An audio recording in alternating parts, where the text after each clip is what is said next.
महाराज श्री स्वामी शुकाचार्य सुखदेव जी बढ़िया सुंदर कथा को सुनाया राजा परीक्षित जी को। और जब सुनाया कायदे और परीक्षित जी ने सुना कल्याण की भावना से, अंततोगत्वा क्या होता है, जिस दिन 7वां दिन परिपूर्ण हुआ कथा का, स्थिति क्या सुन रहे थे, क्या सुनने लगे। अभी तो सुखदेव जी परीक्षित को सुना रहे थे, जैसे 7वां दिन कंप्लीट हुआ परीक्षित जी सुखदेव जी को सुनाने लगे। बोले प्रभु आप किस शरीर की बात करते हैं? ये जो शरीर है ये हाड़ मांस खाल का सिर्फ एक पिंजर मात्र। देहेस्तमान से रुधिरम भीमतिस्तजत्वम जाया सुता दिश्वदाम ममताम विमुंचा पस्यानिशम जगदिदम क्षण भंगो निष्ठा वैराग राग रस को भव भक्त निष्ठा। मुझे वैराग्य प्राप्त हुआ है, अब हुआ। बोले ऐसा है? बोले हाँ ऐसा। बोले मोह चला गया शरीर का? बोले बिल्कुल चला, क्योंकि आप ही ने बता दिया। क्या बताया?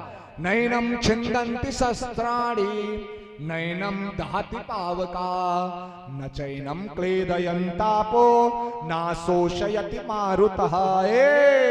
परीक्षित तुम शरीर नहीं हो, तुम आत्मा हो। और आत्मा क्या है? वांसंस जीर्णानि यथा विहाय नवानि गृह्णात् नरोपराणि।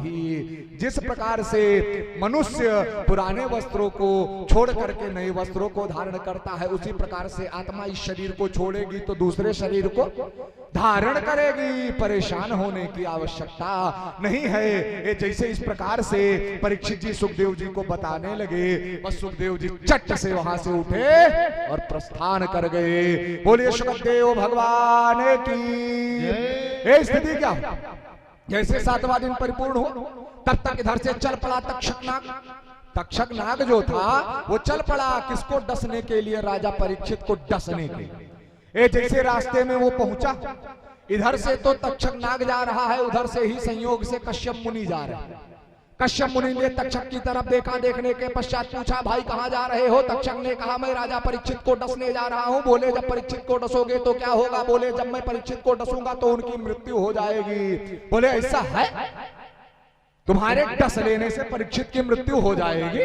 बोले निश्चित है हो जाएगी। बोले प्रमाण दो।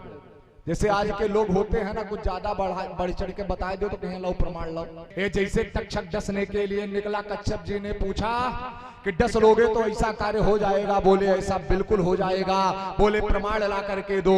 ये तक्षक ने देखा एक पेड़ लगा हुआ था, बोले मैं इस पेड़ को डसता हूं अभी ये सूख जाएगा। बोले ऐसी बात है? बोले हाँ है। कहीं ठीक है डसो। एक तक्षक ने क्या किया? जैसे मारा फन, तुरंत क्या हुआ? पेड़ पूरी तरीके से सूख गया। और जब सूख गया तो तक्षक देखा कश्यप जी को, और कश्यप जी को देखकर मुस्कुराने लगा। कहा है महाराज सूख गवा कि नहीं? कहीं सूख गवा लेकिन फिर से हरियर हुई। बोले कैसे? बोले अब आपने डंक मारा है, मैं मंत्र मारता हूं, देखो क्या होता। महाराज श्री कश्यप मुनि जी ने हाथ में लिया जल, और जल को मंत्रों से अभिमंत्रित करके जब मारा छीड़ा, पेड़ जैसा था यथावत वैसा हो गया। अब तक्षक के होश उड़े कि मामला कंपटीटर तो बड़ा तगड़ा मिल गया भाई, स्थिति बड़ी डगमग है। बोले क्या किया जाए? बोले ऐसा, अगर तुम्हें कुछ चाहिए तो तुम मुझसे ले लो, चले जाओ। परीक्षित साधारण नहीं है, उनको रहने दो। तक्षक ने क्या किया? थोड़ा सा बात इधर उधर किया। अच्छा ठीक है प्रभु जा रहे हैं, लेकिन जो कार्य निश्चित होता है वो होकर के रहता। काहे के लिए? कि होई है या वही जो राम रच राखा, और को करि तर्क बढ़ावहि शाखा। भगवान ने जो लिख रखा है वो होकर के रहेगा। लेकिन एक देवता के पास ऐसी बीटो पावर दी गई है जो भविष्य को भी मेटने की क्षमता रखते हैं। कौन? यही महादेव हो कि भावी है मेटी सकहि त्रिपुरारी। ये भगवान शंकर भविष्य को भी मेट देने की क्षमता रखते हैं। लेकिन बहुत जने सवाल उठाओ कि जब इतना बड़ा भविष्य मेटे वाले रहे तो सती का है जल के राख होगी, गणेश के सिरे का है कटिगवा हो। लेकिन बताया गया कि ब्रह्म अगर कोई कार्य करता है तो उसमें तर्क नहीं करना चाहिए, क्योंकि क्या कहा गया है कि ब्रह्म अतर्क बुद्धि मन वाणी, ये ब्रह्म जो है बुद्धि मन वाणी चित्त आत्मा से परे है हो, उस पर तर्क नहीं कर सकते हो। तो वही स्थिति है।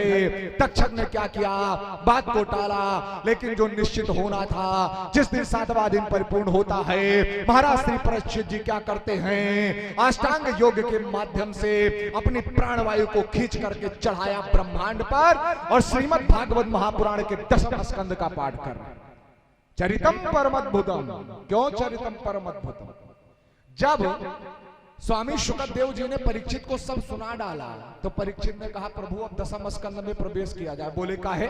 बोले आपने बहुत कुछ सुनाया है, लेकिन कथितो वंश विस्तारा भवता सोम सूर्यो राज्ञाम चोभय वंशानाम चरितम परमद्भुतम। 10वें स्कंद में बड़ा अद्भुत चरित्र है। श्रीमद् भागवत महापुराण के 10वें स्कंद का जो 90 अध्याय है, इन 90 अध्याय में भी एक से एक विलक्षण चरित्र बताया। इसीलिए बढ़िया सुन, क्या करते हैं, 10वें स्कंद का पाठ करते हुए प्राणवायु को खींच करके ब्रह्मांड पर चढ़ाया और जब समय परिपूर्ण हुआ तो तक्षक क्या करता है, पहले एक छोटे से कीड़े के रूप में आया और जब छोटे से कीड़े के रूप में आया और जैसे राजा परीक्षित के पास पहुंचता है अपने वास्तविक रूप में आता है और मारता है डंक, और जैसे डंक मारा परीक्षित जी का जो स्थूल का शरीर था वो नष्ट हुआ और जो परम तेज वाला शरीर था वो जाकर के परमात्मा के अंदर विलीन हो गया। बोले कृष्णचंद्र भगवान की, बोलिए जगत जननी जगदम्बा की। परीक्षित जी का मोक्ष हुआ।